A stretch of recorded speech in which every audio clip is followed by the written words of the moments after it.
is she okay mentally? It was very up in the air.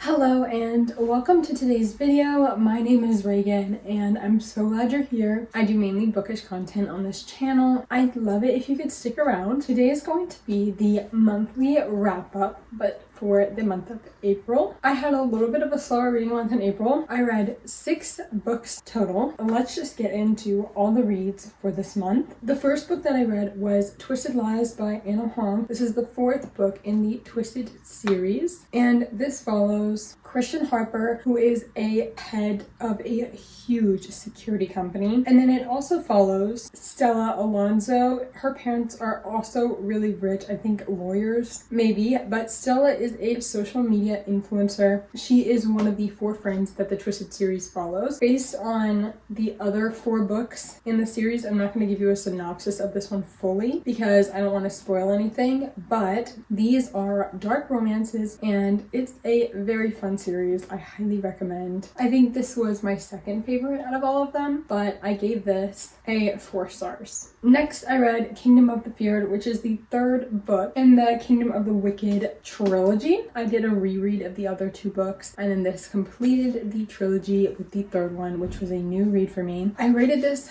3.5 stars. I feel like these 3 books could have been put into one book and been completely fine as a standalone. It is a fantasy romance following our main character named Amelia, who is surprised and, traumatized by her sister's murder, and she ends up summoning a demon to help her try and solve her sister's murder, but she accidentally summons Wrath, one of the 7 princes of hell, and they investigate her sister's murder together quite reluctantly. They end up forming a little romance, and the books follow them too. These are I don't know if they're YA. They might be new adult. There is definitely some spicy scenes in the second 2, but the first one there's no spice at all, but the writing is a little, I don't want to say immature, but targeted for younger audiences, so I think that's why I rated these lower the second read. If you are a fan of YA and just getting into fantasy romance, this is a great one to start with. My 3rd read of the month was Shadow of the Wind by Carlos Ruiz-Zafón. I know I butchered that name. I know. I am so sorry. I did not hear how to pronounce it when I was listening to the audiobook, or I don't recall. This I rated 4 stars. This was a really good book, but it was very messed up. This is very hard to explain, but it is set in Barcelona in 1945, and this young boy named Daniel was asked by his father to go to the library of lost books and pick out a book. And so he picks out of the book, and it's called Shadow of the Wind by this author that has a lot of mystery surrounding him, and him choosing this book is a catalyst for his life. Like, his entire life changes because of this book and investigating the mysterious life of the Shadow of the Wind author. It's kind of like a mystery, literary fiction, historical fiction. It's a mix of a lot of stuff. It was really cool to see the different cultural aspects and how heavily religion is affected. Catholicism has affected this time in history. It was really spooky, and some very messed up stuff happens in this book, so I would look up some trigger warnings, but it was very interesting, and I was always interested in reading it, but it was a very difficult read. I'm glad I read this, but a little bit of a strange one for this time of year. Next, I read The Handmaidens Tale by Margaret Atwood, and this is a book I had to read for school. I really enjoyed it. I fully annotated it, if you can see that. I had always wanted to read this book, and I was so grateful when I got the opportunity in my AP Lit class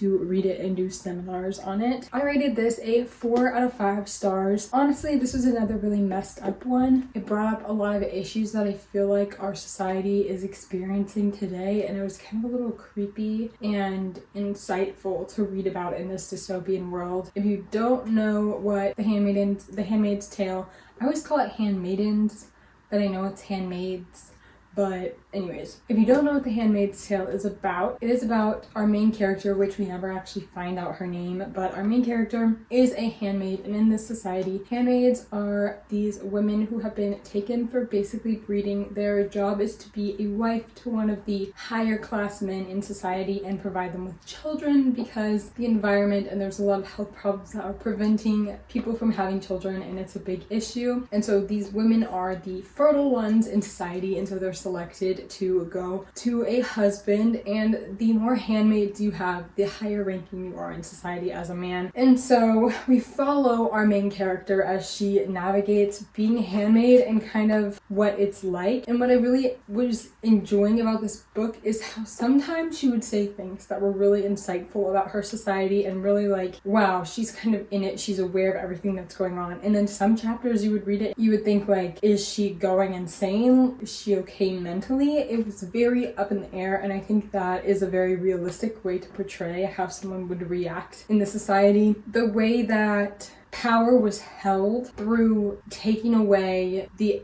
ability to communicate from women in between each other and with other people. It was really interesting to compare ideas from this book to what we see today in our society. It was kind of spooky, but also very insightful, and like really reminded me of the privileges that I have and the things that I can't take for granted and need to fight for. It didn't give me the 5-star feeling, but books like these never really do. Next, I read An Ember in the Ashes by Sabatier. This is a reread. This is also on one of my books that I had to read for my TBR that I did a video a few months ago called like getting through my entire physical TBR or whatever, but this was on the checklist and I needed to get this read. Honestly, I remember now why so many people loved and talked about this book. People have been hyping up some fantasy romances recently that I'm like, really? That one? Like, are you sure? But this, if you're looking for a good YA fantasy with a hint of romance, like a hint, this is your book. I forgot how enthralling and how much this book captures your attention. It was so good. Anyway, An Ember in the Ashes by Sabatier. I rated this 4 stars. Sabatier also wrote the Shatter Me series, so it's very different from the Shatter Me series. Let me first throw that out there. I feel like the writing is way more mature in this one, and while Shatter Me gives like early 2000s dystopia, this gives like current YA fantasy. This follows a girl named Laya who is a scholar, and one day her brother is taken in a raid and her grandparents are killed. Laya decides that she needs to find the resistance in order to save her brother. She gets sent on a mission as an exchange to save her brother, and she goes to Blackcliff. This is where the Empire who has taken over trains their soldiers, and the other person we are following is Elias, one of those soldiers who is being trained to become a mask. Basically a soldier of the Empire. They're this like deadly weapon. They wear masks that bond to their face, and that's why they're called masks. But they go through this training at Blackcliff, and Elias gets sent there on a secret mission to spy on the Empire and report back to the rebels. But their lives intertwine, and now they're having to navigate Blackcliff and the hell that it is somewhat together. And another plotline in this is Elias is chosen to be one of the pupils who could become the next emperor, so he has to go through some trials or die. So there's a lot of plotlines going on here, but oh my gosh, this is an amazing YA fantasy. I don't know why more people haven't rediscovered this, because it was really popular back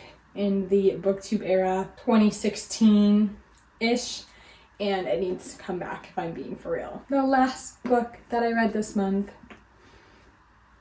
Magnolia Parks by Jessa Hastings. This was so close to being a 5-star. 4.5 star read. First of all, look at the cover. Absolutely stunning. If you have not heard of Magnolia Parks, where have you been? This book has been circulating everywhere for so long now. People are obsessed. I am obsessed. I've started making a Spotify playlist. This follows BJ and Magnolia, who are two children of London's elite. They went to boarding school together. Their lives are twisted and intertwined, and they are in love with each other, but they cannot be together. Don't get it twisted. This, I don't say, is a romance. This is more like Normal People in the way that it's like a character study, but it has some like trashier elements that you would find in a romance, but it's not a romance. If you go into this expecting romance, you will be disappointed. This is toxic and twisted and beautiful. The writing, oh my god. I haven't noticed writing before until I read this. It was phenomenal. If you have not started the Magnolia Parks universe, you need to immediately. Those were all the books that I read in the month of April. Thank you so much for watching today's video. I will see you in the next one. Bye.